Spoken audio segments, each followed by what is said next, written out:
I thought that you guys early on, before you became, Bruce Springsteen and the E Street Band, that you guys backed up Chuck Berry on some gig. We did. And was it a nightmare? Because I heard Chuck Berry was really difficult. Well, he was just kind of eccentric is the way that I would put it, you know.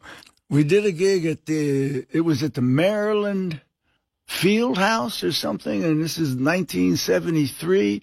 And if you see the bill, which I just recently saw, it has big letters, Chuck Berry, and then Jerry Lee Lewis, and then a real tiny, and Bruce Springsteen. It's one of the bills I'm proudest of. I'm 23 years old, and I'm on the same bill on the same night as Chuck Berry and Jerry Lee Lewis. It was a classic night, and Chuck was very funny because it was like 10 minutes before he's supposed to go on. He's not there.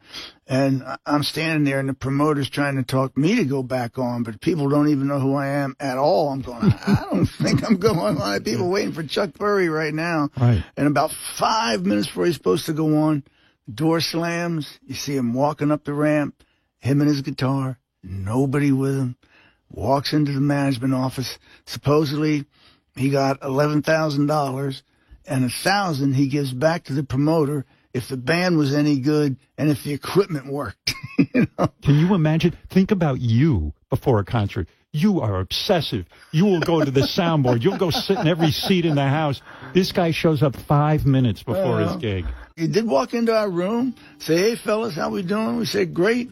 And then we said, "Chuck, what songs are we going to play, And he says, "Oh, we're going to play some Chuck Berry songs," and walks out. That was it. And that was it. Had you guys rehearsed these Chuck Berry songs? Nothing. No. All he did was go, you hear the stomp, and then,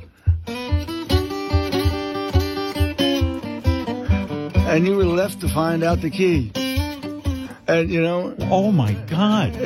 But we were so young, Wait a second. Explain that to me. I'm not a musician. You're on stage in front of an audience. People have paid good money to see this guy.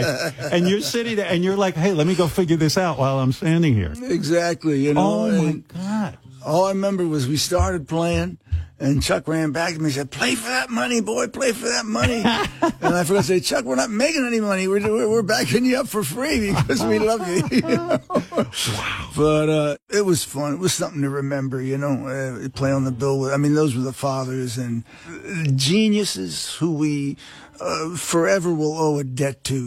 Just men and women of genius who will forever owe a debt to. So it's any kind of contact with them was always eventful and a lot of fun.